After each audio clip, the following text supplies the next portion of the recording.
I just love this passage. For my thoughts are not your thoughts, nor are your ways my ways, says the Lord. I also love this passage because it contains gardening imagery. I have a large vegetable garden, and every time I work in it, I marvel at the sheer variety of plants that we eat. One season, when I was out digging at the end of the growing time, a phrase popped into my head. It went, "If we could just realize that we're all the same deep down inside, then we'd all get along." Has anyone else ever heard that or something like it?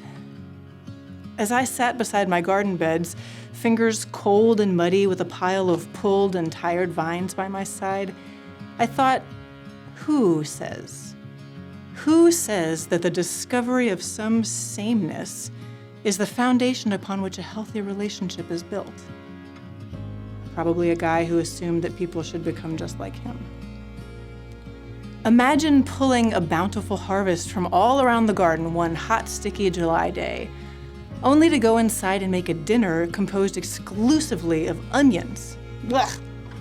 Any good vegetarian will tell you that the finest salad is composed of many different types of veggies.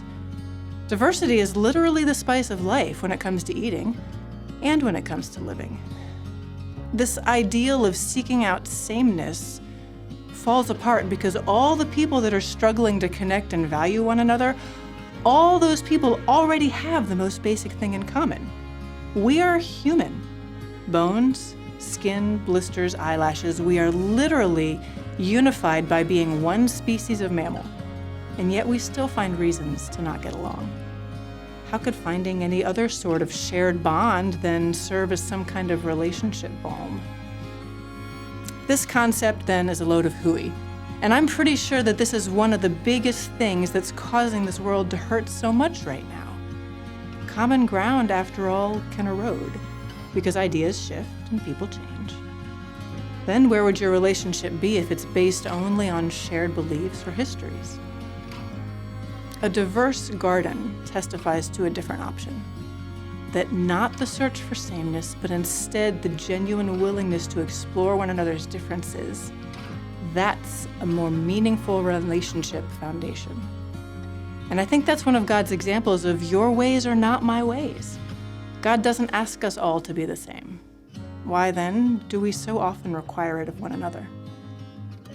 I'm not saying that common ground is bad. I'm just coming to realize that it's not everything. It's far from everything, actually. That day in the garden, as I cleaned up those beds, I vowed that my little daughter would never get the impression from me that sameness with others is a value we should prize too heavily. Because like that dinner made entirely of onions, it will only lead to indigestion.